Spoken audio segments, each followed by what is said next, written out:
ये जो वेंडर है, ये वेंडर को हटाया जाए यहाँ पर। किसी तरीके से ये पेपर को सही नहीं करा रही है कंडक्ट, और ये बच्चों के साथ में अन्याय हो रहा है। हमारे ऊपर में FIR भी हुआ है कुछ शिक्षकों के ऊपर में, कुल मिलाकर के 41 शिक्षक हैं।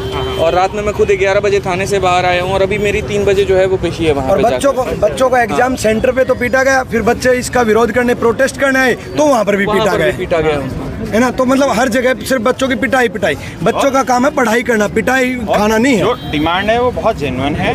हम सीधा एक चीज़ कह रहे हैं कि हम ना आपको ये कह रहे कि वैकेंसी बढ़ा दो, वो आपसे होगा नहीं।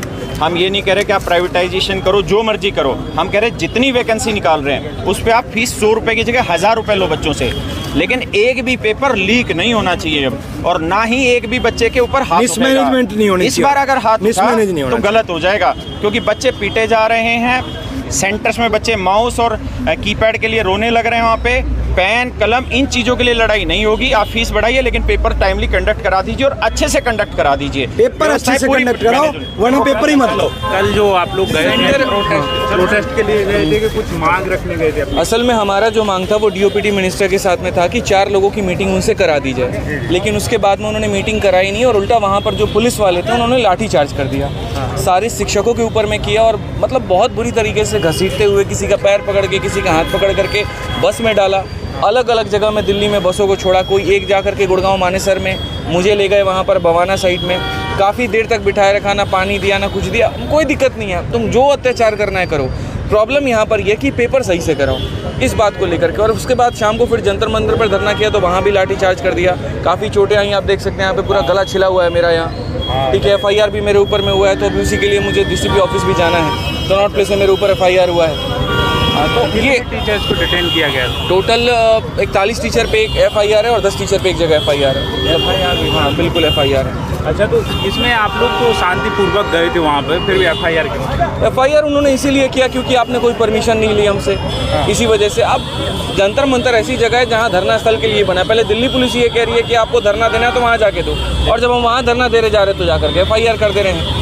क्या इस देश में एक युवा अपनी बात नहीं कह सकता है? क्या हम इस बात का विरोध नहीं कर सकते हैं कि बच्चों के साथ में गलत हो रहा है? इसमें क्या गलत है कि यहाँ पर ऐसे जगह सेंटर दे दिया गया जहाँ नीचे आटा चक्की चल रहा है और ऊपर में जो है वो लैब बना दिए हैं। 10-10 लाख रुपए में लैब बिक रहे हैं, 20 सिस्टम लगा दिया और उसको सेंटर नाम घोषित कर दिया जा रहा है। SSC ने जाकर के ये नहीं देखा कि वो सेंटर सही भी है कि गलत है। वहाँ पर पेपर कराया भी जा सकता है कि नहीं कराया जा सकता है? कौन ऐसा भारत में पेपर है जहाँ बच्चा मोबाइल लेके चला जाएगा?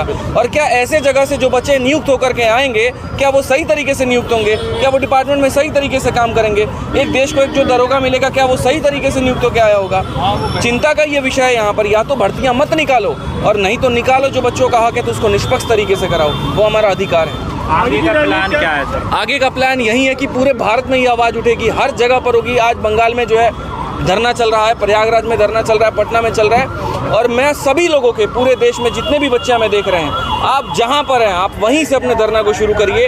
आप बिल्कुल भी यहां पर ये मत एक्सपेक्ट करिए कि कोई आपका नेता बनेगा, कोई आपका लीडर बनेगा और वो शुरू करेगा। ये आपकी लड़ाई है, आपको लड़ना है, आपको करना पड़ेगा, आपको आगे बढ़ना पड़ेगा। पूरे देश में जितने भी इस अन्याय के खिलाफ आवाज़ उठाओ। अच्छा। और क्या कहेंगे स्टूडेंट से जो एग्जाम भी चल रहे हैं? जो एग्ज़ाम चल रहे हैं, मैं बस इतना कहूँगा, तुम्हारे पास में बहुत कम वक्त है। 13 अगस्त से तुम्हारा सीजल का पेपर शुरू हो जाएगा। जितना कोशिश कर सकते हो ग्रीवांस डालने की, ट्विटर पे कैंपेन करने की, अलग अलग जगह पर प्रोटेस्ट करने की, आप उतना करिए ताकि सरकार को, इस बहरी सरकार को आवाज़ पहुँचे, इसको समझ में आए यहाँ पर कि ये जो खिलवाड़ हो रहा है पेपर के नाम पर, ये बंद होना चाहिए। थैंक यू जी। बोलिए, क्या कहना चाहेंगे? आप देख सकते हैं कि इतनी कड़ी धूप में ये सारे छात्र यहाँ इकट्ठे हैं। ये क्यों इकट्ठे? क्योंकि इनके हक पर डाका डाला जा रहा है। इनकी जो जायज़ मांग थी, कल छात्र व शांतिपूर्वक आवाज़ उठा रहे थे, शिक्षक थे हमारे साथ, कोई उग्रवादी लोग नहीं थे, बेहद सम्मानित लोग थे। उनके साथ जैसा व्यवहार किया गया वो बिल्कुल निंदनीय था। सम्मानित लोग शिक्षक है भाई, उनके साथ आप लोग ऐसा व्यवहार कर रहे हैं, उन्हें लाठी डंडों से पीट रहे हैं, उन्हें डिटेन कर रहे हैं, 4-4 घंटे उन्हें पानी नहीं दे रहे हैं। इस गर्मी में एक कमरा है, उसमें 50 लोगों को एक साथ रख दिया गया।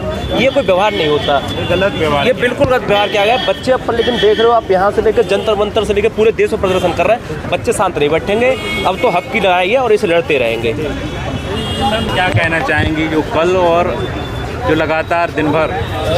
बस यही कहूँगी कि देखिए अभी फ़िलहाल अगर डीओपीटी से सिर्फ हमारी गुजारिश है कि जितने भी यहाँ टीचर्स आए हुए हैं, भारत के हर कोने से टीचर्स हैं, अगर सिर्फ यहाँ पर एक उनसे मीटिंग हो जाए जिससे कि अपनी जो बातें हैं वो यहाँ पर हम रख पाएँ, सिर्फ यही चीज़ चाहते हैं। क्योंकि कल भी काफ़ी हद तक चीज़ें हुई, बच्चा परेशान हुआ, और आज वापस से वो चीज़ें सेम स्तर पर अगर ना हो, बच्चे परेशान ना हो, सिर्फ ये जितनी भी समस्याएं हैं इनके बारे में हम जा कर के बात कर पाएँ और उनसे मिलने का समय दिया जाए। क्योंकि कल यही दिक्कत आई थी कि उनसे मिलने का ही समय नहीं दिया जा रहा था। अच्छा, तो आज क्या प्लान है? अभी यही है कि एक बार मीटिंग करते हैं, देखते हैं, और उसके बाद किस प्रकार से आपके चैनल से भी यही रिक्वेस्ट करेंगे कि अगर डीओपीटी में मंत्री जी से किसी भी प्रकार से जो प्रॉब्लम्स हैं उनकी तरफ से सुनवाई कुछ हो जाए, यहाँ पर बस ये एक उनको सुनना होगा।